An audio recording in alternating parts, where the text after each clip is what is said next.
السلام عليكم ورحمة الله وبركاته.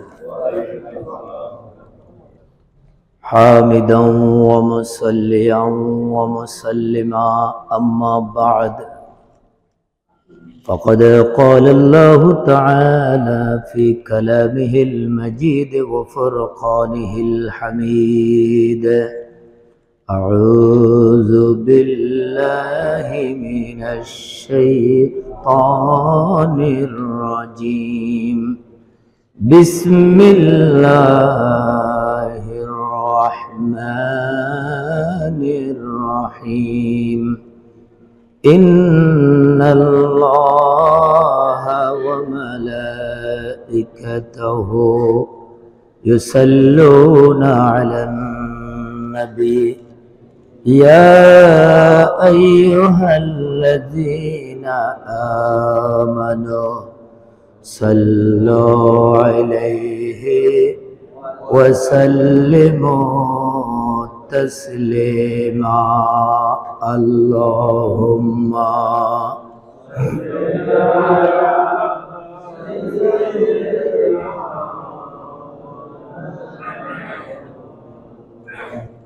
وعلى آل سيدنا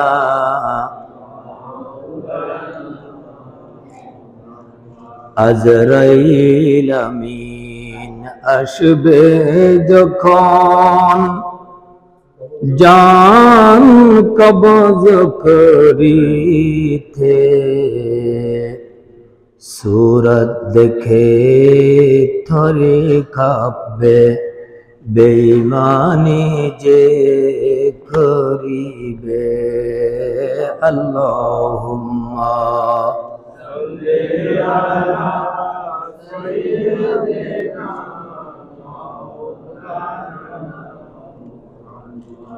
ওয়া আলা আলি সাইয়্যিদিনা।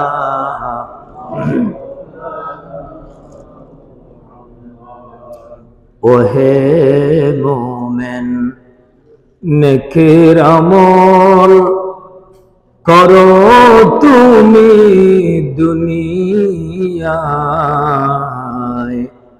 জান কবজের কালে তোমার আসান হবে দুনিয়া। আল্লাহুম্মা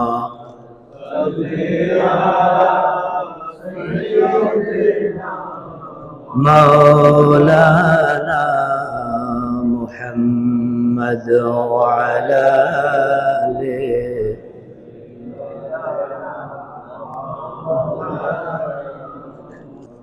وقال تعالى: اليوم نختم على أفواههم وتكلمنا أيديهم وتشهد أرجلهم بما كانوا يكسبون. وقال تعالى: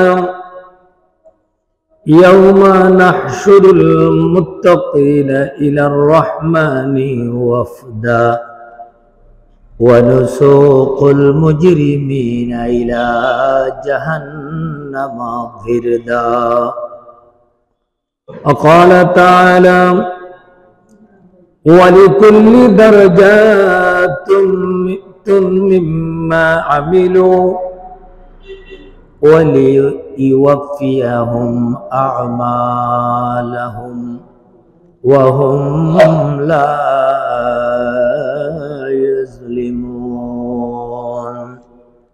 صدق الله مولانا العظيم وصدق رسوله النبي الكريم. أما بعد، गरा कदर वाजिबुल एहतराम मोहतरमी मुकर्रमी फजलाओ मुरब्बियान आज़म, सम्मानित मस्जिद परिचालना परिषद अधिकार उपस्थित सम्मानित मुरब्बीगण भाईगण, दीनेर साथे मुहिब्बिन मुताल्लिकीन सर्वस्तरेर मुसल्ली भाईगण, महान इज्जत ওয়াল জালালের পাক দরবারে শুকরিয়ার মাথা নত করছি যে মুনিব আমাদের হায়াতের বাজেটটাই পর্যন্ত রাখলেন, সুস্থ শরীরে তারিগর মসজিদে জুমার দিন আগেভাগে মসজিদে আসার জন্য সুযোগ দান করলেন, সেই মুনিবের দরবারে শুকরিয়ার কলমা পাঠ করি, সকলে পড়ি আলহামদুলিল্লাহ।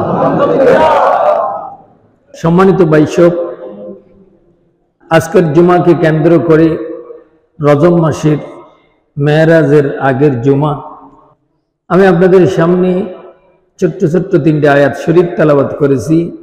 রব্বুল আলামিন যদি দয়া করেন আমাদের দোয়ায় শামিল হয়, কিছু কথা বোঝার জন্য, আমলের জন্য, দুনিয়া আখিরাত দোনোজাহানের সফলতার জন্য বলার চেষ্টা করব। আল্লাহ যেন আমাদের সবাইকে আমল করার তৌফিক দান করে।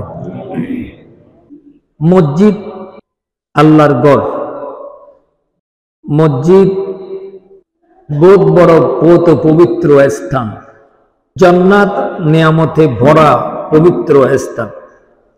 কেউ যদি প্রশ্ন করে, ও আল্লাহর গোলাম, আপনি মসজিদ নিবেন নাকি জান্নাত নিবেন, সালাক যারা তারা উত্তর কি দিবে? বুঝতে পারছেন আপনারা? জান্নাতও দামি জায়গা, মসজিদও দামি জায়গা, কিন্তু আমরা যারা দুনিয়াতে আছি, যদি আমাদেরকে কেউ প্রশ্ন করে যে আল্লাহর গোলাম, আল্লাহ 2টি জিনিস রেখেছে, একটা জান্নাত আর একটা মসজিদ, আপনি কোনটা নেবেন? মসজিদ নিতে হবে। সালাক যারা তারা কি নিবে? মসজিদ নিবে। কেন? জান্নাত পাবো তো মসজিদ কেন্দ্রিক কাজ করার পরে। যখন মসজিদ কেন্দ্রিক কাজ করে আমার জীবনকে সফল করতে পারবো, আখিরাতে গেলে জান্নাত আল্লাহ এমনিই অটোমেটিক দান করবেন। অতএব মসজিদ হলো আখিরাতের ফাস্টফুড অফিস, আর ফাস্টফুড হলো লা ইলাহা ইল্লাল্লাহু মুহাম্মাদুর রাসূলুল্লাহ। এটা ফাস্টফুড অফিসের ফাস্টফুড। ফাস্টফুড অফিস হলো মসজিদ। এখানে এসে যে ফাস্টফুড নিতে হচ্ছে আখিরাতের জান্নাতে যাওয়ার জন্য, ইমিগ্রেশন ছাড়া যেন ঢুকতে পারি, ওই ফাস্টফুডটা কি? লা ইলাহা ইল্লাল্লাহু মুহাম্মাদুর রাসূলুল্লাহ। বিদেশ যাতে আসতে হলে যে কোনো সময় পাসপোর্ট প্রয়োজন। আখিরাত তো দুনিয়ার জায়গার চেয়ে ওইটা আরেকটা বিদেশ। সারা বছর যত্ন করা লাগে পাসপোর্টটাকে। 10 বছর মেয়াদি, 5 বছর মেয়াদি যারা বানিয়েছেন, যতক্ষণ মেয়াদ আছে পাসপোর্ট কি যত্ন করার আগে লাগে কি লাগে না? লাগে। ঠিক তদ্রূপ যারা কলমাকে সদা জবানে রাখবে, আল্লাহর জিকিরটাকে যারা জবানে রাখবে, কলমাটাকে যারা যত্ন করবে, এখানে কলমারে নিয়ে রেখে মুছা তুষা লাগবে না, কলমা দিয়ে আপনার কলব মুছবেন। এই কলমাকে যারা সদা জবানে রাখবে এবং কলমার তারতম্য মর্যাদা বুঝে আয়নার মতো যারা কলবের মধ্যে ফিট করে যত্ন করে রাখতে পারবে, জান্নাতের পাসপোর্ট কলমা নিয়ে কবরে যেতে পারবে এবং জান্নাতেও প্রবেশ করতে পারবে। দুনিয়াতে আমরা যা কিছু করে যাচ্ছি, সাহাবাই কেরামগণ তো করতে পারতেন। সাহাবাই কেরামগণ রাদিয়াল্লাহু আনহুম ওয়া রাদু আনহু, আল্লাহ নিজে সার্টিফিকেট দিয়েছেন যে নবী হে, আপনার সঙ্গী যারা, আপনার সাহাবাই কেরামগণের প্রতি আমি সন্তুষ্ট, আমার প্রতি তারা সন্তুষ্ট। আর কিছু লাগে সার্টিফিকেট? ওরা সবাই জান্নাতুল ফিরদাউসের মেহমান। এরপরও এমন কোন সাহাবার জীবনের মধ্যে নেই যারা দুনিয়ার জন্য পাগল ছিল। তারা একটা জিনিসের পাগল ছিল, ইলাহি আনতা মাকসুদি। এরা আল্লাহর পাগল ছিল, রসুলের পাগল ছিল, দ্বীনের পাগল ছিল। এই জন্য দ্বীন কায়েমের সালার হিসেবে নিজেদের জীবনকে ইসলামের জন্য তারা তরতাজা জীবনকে বিলীন করে দিয়েছেন, শহীদ হয়ে গিয়েছেন। ঠিক কিনা?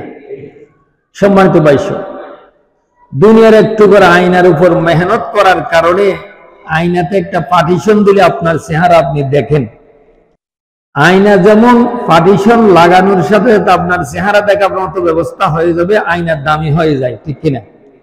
তেমনি আল্লাহর দান কলব, আয়নায় কলবের মধ্যে যারা মেহনত করতে পারবে, কলব দামি বনে যাবে, কলব দামি বনে যাবে। ওই দামি কলবটা নিয়ে কবরে যাওয়ার জন্য আল্লাহর নির্দেশ, ইয়া আইয়ুহাল্লাযীনা আমানুত্তাকুল্লাহ, হাক্কা তুকাতিহি ওয়া লা তামুতুন্না ইল্লা ওয়া আনতুম মুসলিমুন। ইয়া আইয়ুহাল্লাযীনা আমানু, এ মুমিনেরা, ইত্তাকুল্লাহ, জীবন স্বল্প, মাতাউ দুনিয়া কলিল, একেবারে ছোট্ট এই জীবনটাকে দামি বানানোর জন্য যদি চাও, ইত্তাকুল্লাহ, তোমার প্রতিটি কাজকর্মের ভিতরে আল্লাহকে ভয় করো। আল্লাহর ভয় যখন মানুষের কলব থেকে উঠে যাবে, নির্লজ্জ বেহায়া যেমন মন চাই তেমন করতে পারবে, ঠিক কিনা? আর আল্লাহর ভয় যখন কলবে থাকবে, ওই মুমিন মানুষটা সহজে পা বাড়াইতে পারবে না ইসলাম বহির্ভূত কোনো কাজে। একজন কামেল মুকাম্মেল মুমিন বন্দা যখন হবে, জাকির और मज़कूर हो जो एक बार, जाकिर और मज़कूर हो जो एक बार, जिंदगी में खबर है बाकी शुमार। মালিক দুনিয়াতে প্রেরণ করলেন, ওই মালিকের সাথে বন্ধুত্ব হয়ে গেল আপনার কলবার, আল্লাহর আরশ আজিমের সাথে যখন ফিট হয়ে গেল, দুনিয়া আপনাকে গ্রাস করতে পারবে না।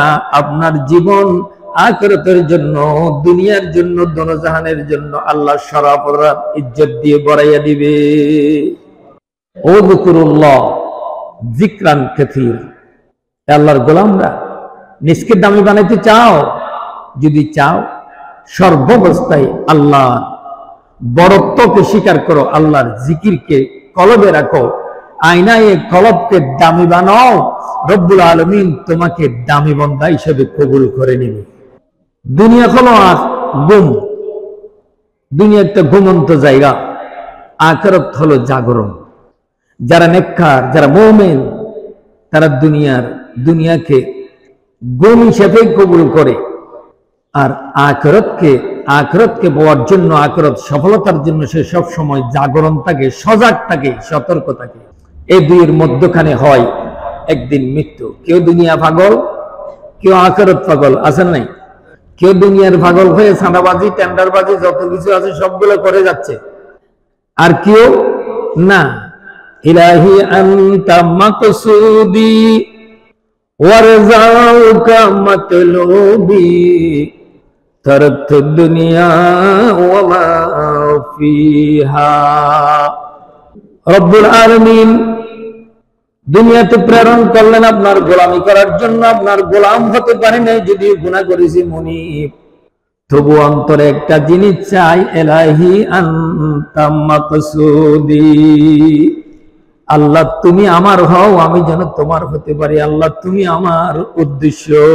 আল্লাহু আকবার। ওয়ারযাউকা মাতলুবি, জীবনের যে কোনো মুহূর্ত শুধু তোমার সন্তুষ্ট কামনা করি। তারাকতু দুনিয়া ওয়া মা ফিহা, টেন্ডারবাজি লাগবে না, চাঁদাবাজি লাগবে না, পরে হক খেতে হবে না। টেন্ডারবাজি, চাঁদাবাজি, ধোঁকাবাজি, যত কিছু দেশে চলতেছে, এগুলা কি আমার হক? পরের হক, পরের হক। এই পরের হকের জবাব একদিন আল্লাহর দরবারে দিতে হবে কি হবে না? যে বা যারা করুক না কেন, আমি আপনি যাই করি না কেন, একদিন মালিকের আসামির কাঠগড়ায় দাঁড় হতেই হবে, ঠিক কিনা? অতএব যেগুলা ভালো নয় সেগুলা থেকে আমাদের ফিরে দরকার আছে না নাই? দুনিয়া হলো গুম, আখিরাত হলো জাগরণ। এই দুইয়ের মধ্যখানে একদিন দেখা যাবে মৃত্যু এসে গেছে, ঠিক কিনা? একদিন মৃত্যু এসে গেছে। আমরা যদি গাফিলিয়াতের ঘুমের অত থাকি, ও আল্লাহর গোলামরা আখিরাত সফল হতে পারবে না, কবরে শান্তি পাওয়া যাবে না, জান্নাত পাওয়া যাবে না, আল্লাহর নবীর সুপারিশ পাওয়া যাবে না, আল্লাহর সাক্ষাৎ লাভ করা সম্ভব হবে না। যদি নিজের আয়নায় কলবের মধ্যে মেহনত করতে পারি, আল্লাহর ভয় যদি কলবের মধ্যে রাখি, আল্লাহ বলছেন, ইয়া আইয়ুহাল্লাযীনা আমানুত্তাকুল্লাহ, হে মুমিনেরা, তোমাদের কাজ হলো আমি আল্লাহকে ভয় করো। জীবন চলার পথে সর্বাবস্থায় তোমরা তোমাদের মালিক আমি আল্লাহকে কলবের মধ্যে রাখো, আমারে ভয় করো। যেভাবে ভয় করা দরকার সেভাবে ভয় করে চলো।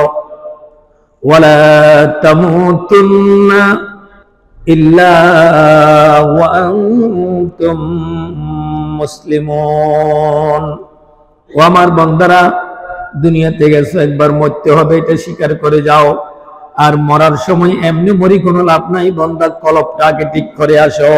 ওয়ালা তামুতুন্না, হ্যাঁ তোমরা মৃত্যুবরণ করো না ওই পর্যন্ত বান্দা, ইল্লা ওয়া আনতুম মুসলিমুন, যতক্ষণ পর্যন্ত তুমি পরিপূর্ণ একজন মুমিন মুসলমান হিসাবে আমার কাছে আসতে পারবে না বান্দা, ওই পর্যন্ত মরিও না। এখন প্রশ্ন হলো, কখন মরব? মৃত্যু একবার আছে তো, নাকি নেই? যার যখন মৃত্যু হবেই। তাহলে মৃত্যু কখন হবে জিনিসটা যেহেতু আমাদের জানা নাই, যে কোনো মুহূর্তে যেহেতু মৃত্যু হতে পারে, এই জন্য আল্লাহ বলছেন বান্দা ওই পর্যন্ত মরো না। তার মানে মরতে হলে কিছু নিয়ে আসো, কলব জিন্দা রাখি আসো, মুমিন মুসলমান হয়ে আসো, তাহলে তুমি সফল। না হলে তোমার দুর্ভোগ চলতেই থাকবে। হযরত হাসান বসরি রহমতুল্লাহি আলাইহি তিনি বলেছেন, মওত এমন একটা জিনিস, এমন একটা বস্তু যা দুনিয়াকে অপমানিত করেছে। ছোট্ট একটা বাবা এখানে নামাজ পড়তো, আমাদের জোহরান, একে জানে এই যে তার 10 বছর বয়সে দুনিয়া থেকে বিদায় নিবে? জানে না। তার স্মৃতি কথা কয়, জান্নাতুল ফেরদৌসের আল্লাহ মেহমান বানিয়ে গেছে। মা কাঁদিলেও আসবে না, বাবা কাঁদিলেও আসবে না, দুনিয়ার সবাই কাঁদিলেও আসবে না, আমি আপনিও আসবো না, ফিরে যেতে হবে।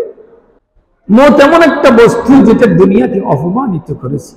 সে ধনী গরিব, জ্ঞানী, হুজুর, আলেম, হাজি, গাজী কাউকে চিনে না, আনন্দ অবস্থায় ছেড়ে দেয় না।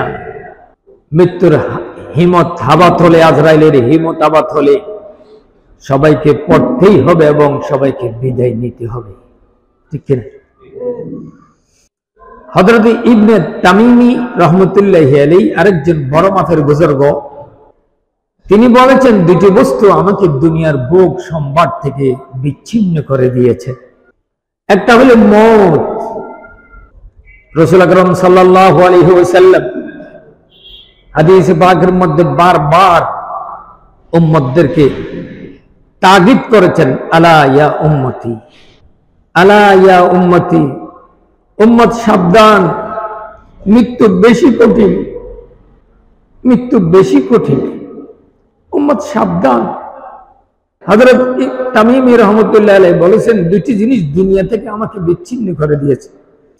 একটা হলো মৃত্যু আমার কেমন হবে, কি অবস্থায় আমার মৃত্যু হবে, মৃত্যুটা কলমা নিয়ে হবে নাকি কলমা ছাড়া হবে। আমার শুধু এই কষ্ট কলিজাকে ছিন্ন বিচ্ছিন্ন করে দিয়েছে। 2 নম্বর, কিয়ামতের ময়দানে মালিক ইয়াউমিদ্দিন, সেদিন কোনো ঘুষের কারবার চলবে না, সেদিন কোনো 2 নম্বরই চলবে না। ওয়াত্তাকু ইয়াওমান তুরজাউনা ফীহি ইলাল্লাহ সুম্মা তুওয়াফফা কুল্লু নাফসিন বিমা কাসাবাত ওয়া হুম লা ইউজলামুন। বিন্দু পরিমাণ কারো উপর জুলুম করা হবে না, যে যাই নিয়ে যাচ্ছি সেটাই সামনে দেয়া হবে, সেটার উপর বিচার হবে। বিচারে কি চেহারা না দেখাইয়া পারবো? কথা বলেন। আল্লাহ এজলাসে বসা, হাকামুল হাকিমিন, একমাত্র জাস্টিস আল্লাহ সুবহানাহু ওয়া তাআলা এজলাসে থাকবেন। আসামি সবাই, উকিলও নাই, উকিল একজন থাকবেন। আপনি যদি দুনিয়াকে আয়নায় কলবকে ঠিক করে যেতে না পারেন, তাহলে ওই উকিলও আপনি পাবেন না। উকিল কে হবেন বুঝতে পারছেন? উকিল একজন থাকবেন হাসরের ময়দানে, আর কোন উকিল নাই, একজনেই উকিল। তিনি আর কেউ না, তিনি আমাদের রাসূল মুহাম্মদ রাসূলুল্লাহ সাল্লাল্লাহু আলাইহি ওয়াসাল্লাম। আমরা আপনারা যারা এখানে বসে আছি, আমরা কি সেই উকিলের সুপারিশ পেতে রাজি আছি? কি বলেন, রাজি আছি? তাহলে দুনিয়ার কুকর্ম যত আছে, গুনাহ যত কাম আছে, আজকে বাংলাদেশে যে অরাজকতা গোপনীয়ভাবে চলছে, এগুলো থেকে আমাদেরকে ফিরে আসতে হবে। তবেই হতে পারে একদিন আল্লাহর আসামির কাঠগড়ায় যেদিন দাঁত হতে হবে, সেদিন বুক খুলে মাথা নত করে নবীজির সুপারিশের আশা করি জান্নাত পাওয়া যাবে, ঠিক কিনা? ঈসা আলাইহিস সালাতু ওয়াস সালামের সামনে যখন মওতের বর্ণনা করা হতো, কোনোদিন কেউ মৃত্যুর কথা বলতেন, তখন শরীরের রক্ত ওনার টপকাতে আরম্ভ করিত। কারণ মৃত্যু এমন এক ভয়ানক জিনিস যা কলব কলিজাটাকে ছিন্ন বিচ্ছিন্ন করে দেয়, চূর্ণ বিচূর্ণ করে দেয়। ঈসা আলাইহিস সালাম আল্লাহর দরবারে শুধু কাঁদতেন, আল্লাহ এই মৃত্যু যন্ত্রণা কি করে সহ্য করব? এই কঠিনত্ব থেকে, এই মৃত্যুর কঠিন যন্ত্রণা থেকে বাঁচার উপায় কি? আয়নায় কলবকে ঠিক করা, আল্লাহর ভয় কলিজার মধ্যে জাগরণ রাখা, লালন করা, মুহাম্মদ সাল্লাল্লাহু আলাইহি ওয়াসাল্লামের জীবন আদর্শকে নিজের জীবনের সাথে, লাইফ স্টাইলটাকে মুহাম্মদ সাল্লাল্লাহু আলাইহি ওয়াসাল্লামের লাইফ স্টাইলের সাথে মিল করা। যারাই এই কাজগুলো করতে পারবেন তারাই হবে সফল। হে আল্লাহর গোলামেরা, বাল বাচ্চা যারা দাম্পত্য জীবনে আছেন, আমি তাদেরকে বলছি, ছোট মানুষ তারা বুঝবে না, কনসিভ হয়েছে, দেখা যাচ্ছে 3 মাস পরে ব্লিডিং এর মধ্যে দিয়া বাচ্চা ধ্বংস হয়ে গেছে। হয় কি হয় না? আল্লাহ যদি চাইতেন আমাদের মা বাবার জীবনকালের সময়, যখন আমি আমার মায়ের রেহেমের ভিতরে গিয়েছিলাম, আল্লাহ তো আমাকে শেষ করে দিতে পারতেন। এখন কি দুনিয়ায় পাঠিয়ে আল্লাহকে আমাদের সাথে অন্যায় করেছে নাকি ভালো করেছে? কথা বলেন। ভালো করেছে। আপনারে আদর করেছে, আপনাকে রহম করেছে, আপনার প্রতি মেহেরবানি করেছে, আপনার মা বাবার বুক জোড়া সন্তান আপনাকে দুনিয়াতে পাঠিয়েছে। বিবাহ হয়েছে 20 বছর, এখন একটা বাচ্চা হয় না, আছে না নাই? কিন্তু আপনার মা বাবার দোয়া আল্লাহ কবুল করেছে। আল্লাহ আমাকে আপনাকে মা বাবার কোলে করে দুনিয়াতে প্রেরণ করেছেন, এবং করেছেন তো করেছেন সবকিছু ঠিকঠাক করে, কোনো বেশ কম না করিয়ে সুন্দরভাবে পাঠিয়েছেন। সুবহানাল্লাহ বলবেন না? এবার নিজকে প্রশ্ন করেন, আল্লাহ তুমি তো সবকিছুই দিলা, আমি তোমার কি দিব, কি দিতে পারি? এবার যদি আল্লাহ প্রশ্ন করে, বন্দা তোমার এত সুনিপুণ করে আমি সাজিয়ে দুনিয়াতে পাঠালাম, আমার নিয়ামত রাজির উপর তুমি খাওয়ার চলো, বন্দা তুমি একবার চিন্তা করো তো, তোমার ঘরের পাশে আরেকজনের বাচ্চা হয় না, আর বাচ্চা হতে গিয়েও কনসিভ অবস্থায় 3 মাস পরে, 2.5 মাস পরে, 2 মাস পরে ব্লিডিং এর মধ্যে দিয়া ধ্বংস হয়ে গেছে। বন্দা আমি তো তোমাকে তাক করি নাই, কত আদর করে তোমার পাঠিয়েছি বন্দা, এরপরও কি আমার গোলামি করবে না? আমি তোমারে কি দিলাম বন্দা, তুমি আমাকে কি দিচ্ছ? একবার কি তুমি ভেবে দেখো না? ফাতাবিরু ইয়া উলিল আবসার, তোমারে কি আমি চোখ দিই না বন্দা? ফাতাবিরু ইয়া উলিল আলবাব, আমি তোমাকে কি মস্তিষ্ক দিই নাই, বিবেক দিই নাই? ওই বিবেক দিয়ে কি একবার চিন্তা করে তোমার আল্লাহকে দেখতে পাও না? আল্লাহ কি চায় আর তুমি কি দিচ্ছ? আমার আপনার হাল অবস্থা কি চলছে? আমাকে কি শয়তান গ্রাস করছে, নাকি আল্লাহর রহমতের চাদর আমাকে বেষ্টন করছে? চাঁদাবাজি সওয়াব, কথা বলে। চাঁদাবাজি সওয়াব, জুলুম, অন্যায়, অত্যাচার, হক, আমানত, এগুলা যারা ধ্বংস করবে, এগুলো যারা নিজের মতো করে মেনে নিবে, তাহলে নিশ্চয়ই আল্লাহর ফর্মুলার বাইরে, ঠিক কিনা? এত করে কি দুনিয়াতে বা দেশে শান্তি আসবে? এই চাঁদাবাজি টেন্ডারবাজির উপর কি কোনোদিন শান্তি আসতে পারে? কখনো না। না, জিনিসটা বুঝার পর যদি করা হয়, শান্তির পথ খোঁজা দরকার আছে না নাই? শান্তির পথ খোঁজা দরকার আছে না নাই? কোরআন আপনাকে আমাকে মেসেজ দিচ্ছে, আল্লাহর কোরআন, আল্লাহর কালাম আমাদেরকে মেসেজ দিচ্ছে, বান্দা তুমি যাচ্ছ কোথায়? আল্লাহ তোমার জন্য সংবিধান পাঠালো, এই মতে তুমি চলবা, আর তুমি তোমার মতো করে শয়তানের পদাঙ্ক অনুসরণ করে নেতা নেত্রীর কথা মতো তুমি চলে চাঁদাবাজি করো, তুমি অন্যায় পথ বেছে নিচ্ছ। ফিরে আসো যদি আখিরাতকে সফল করতে চাও, দেশকে যদি শান্তি একটা নিট বানাতে চাও, কোরআনের দিকে ফিরে আসো, নবীর পদাঙ্কর দিকে ফিরে আসো, কামেল ওলিউল্লাহদের নীতিমালার দিকে ফিরে আসো, শান্তি অবশ্যই আসবে, ঠিক কিনা? আর যদি ফিরে না আসি তাহলে জীবন তো ধ্বংসই ধ্বংস। 2024 সনে যারা প্রাণ দিয়েছিল, যে সমস্ত ছাত্র ছাত্রীরা নিজের তরতাজা রক্তকে বিলীন করেছিল, কিয়ামতের ময়দানে তাদের রক্তের সাথে বেঈমানির কারণে আল্লাহর সামনে আসামির কাঠগড়ায় জাহান্নামের লিস্টে নাম উঠিয়ে জাহান্নামে যেতে হবে, ঠিক কিনা? ওরা এমন একটা কাজ করে দিয়েছেন যে বাংলাদেশের জমিনটা ইসলামের জন্য কবুল হয়ে গেছে। আপনি যে দল করেন, দলের কথা বলি নাই, আপনি ঠিক হন, আমি ঠিক হই, দল মন যেটা চাই সেটা করেন, কিন্তু কোরআন এক, আল্লাহ এক, রসুল এক। এই মাফিক জীবনটাকে গড়ে নিয়ে যদি দেশ রক্ষার কাজে যদি এগিয়ে যায়, দেশ শান্তি হবে কি হবে না? আল্লাহর রহমত আসবে কি আসবে না? এই আল্লাহর রহমত পাওয়ার আশায় আমাদেরকে কোরআনের দিকে এগিয়ে আসতে হবে।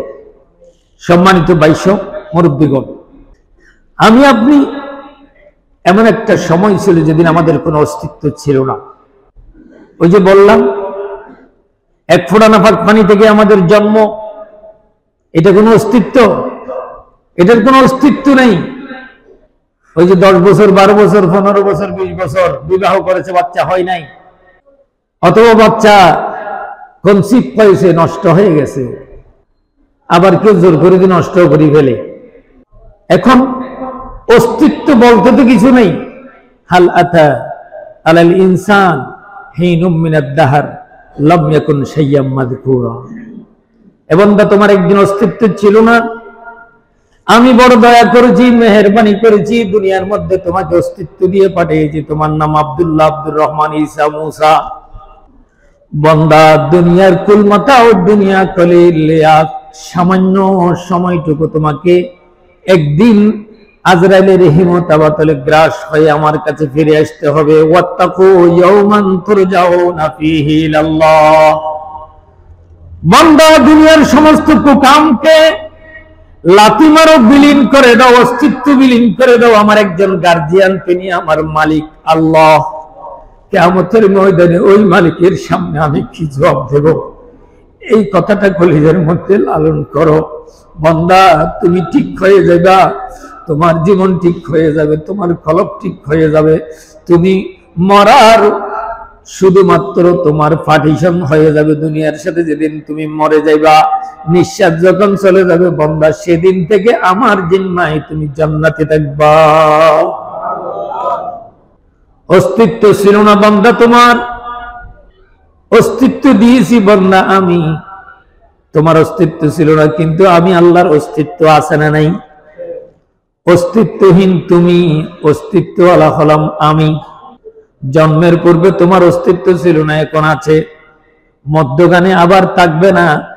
দুই অস্তিত্বহীনের মধ্যে একটি থাকলে তা আবার অস্তিত্বহীনতাই শামিল। এখন আছে, এখন নেই। এটি কি অস্তিত্ব? হযরত মূসা আলাইহিস সালামকে ওহী নাযিল করলেন আল্লাহ। বনী ইসরাইলের মধ্যে সবচেয়ে বড় বুজুর্গ ব্যক্তিকে মূসা হাজির করো।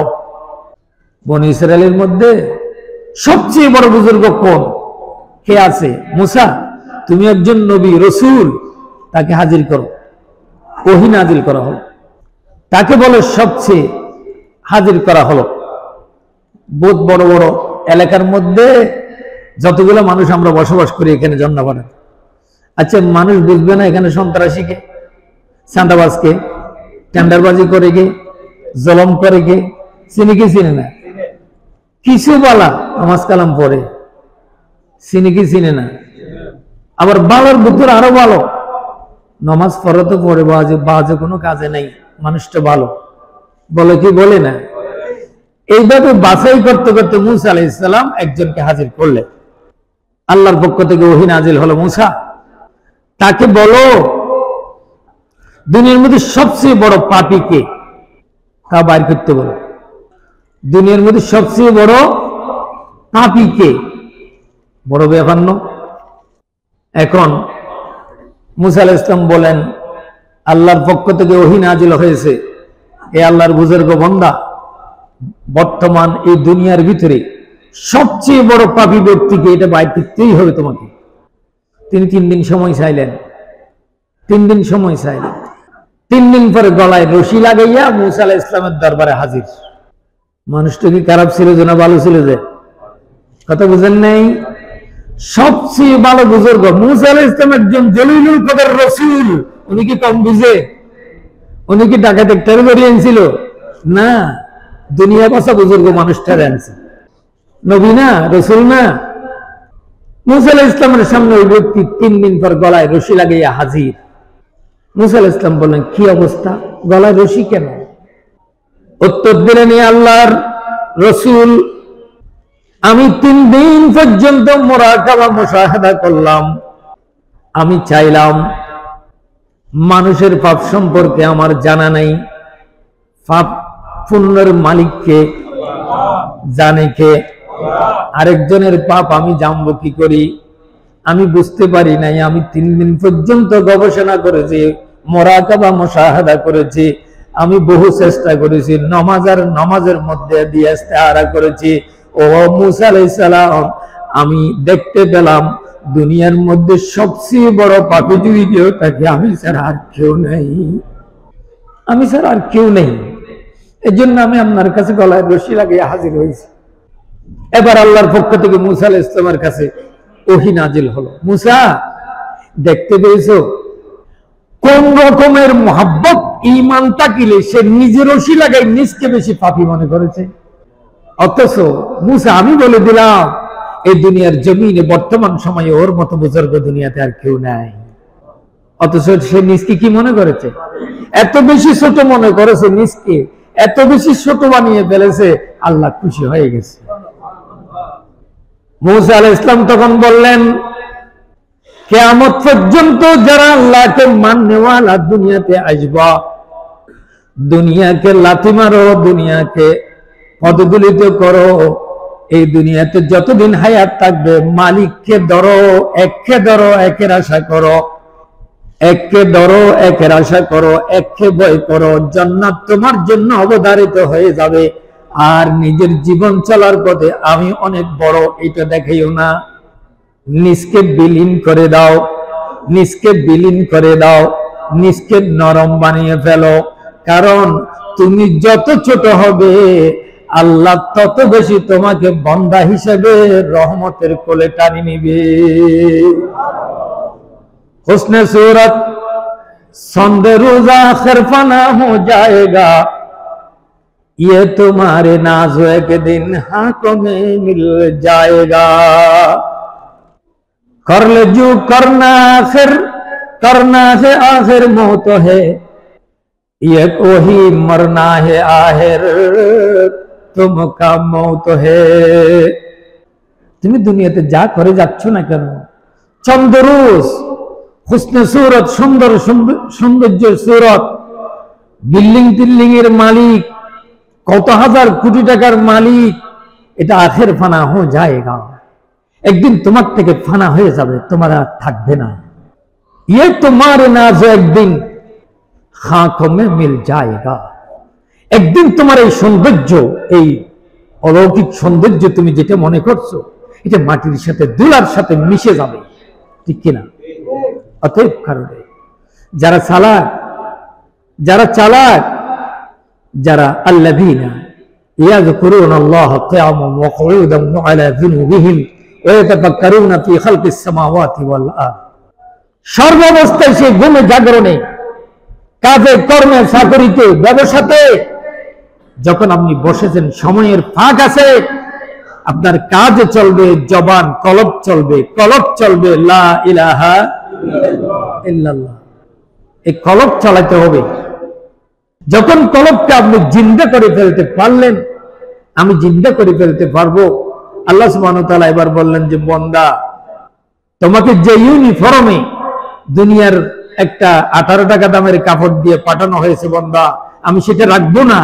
তুমি কবরে আসার সাথে কবরের উপরে পার্টিশন দেওয়ার পর পর আমি জান্নাতি লেবাস দিয়ে বান্দা তোমাকে আমার রহমতের কোলে ঠেনে নেব। তুমি কিয়ামত পর্যন্ত ঘুমাবা আর তুমি শান্তিতে আরামে থাকবা।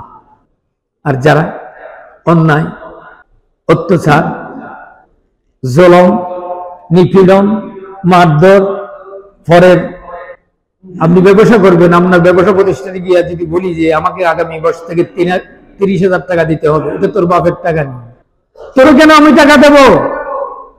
চলতেছে কি চলছে না?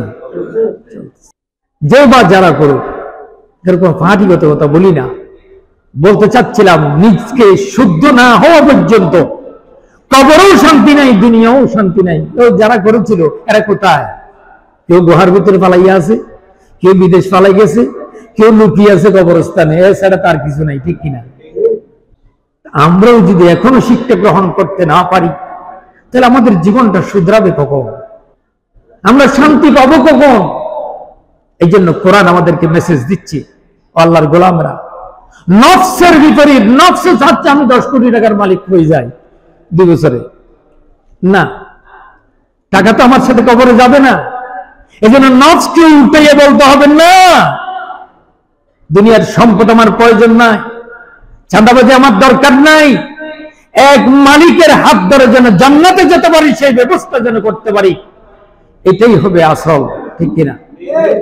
আসুন তাহলে আমরা আমাদের জীবনটাকে একটু দোয়ারাই, আমাদের জীবনটাকে একটু রিপ্লাই করি, আমাদের জীবন ঈমানী জীবন হিসেবে যেন আমরা নিজকে গ্রহণ করতে পারি। আল্লাহ যেন আমাদেরকে তৌফিক দেন। আমিন। ওয়া আখির দাওয়ানা আনিল হামদুলিল্লাহ। আসসালামু আলাইকুম ওয়া রাহমাতুল্লাহ।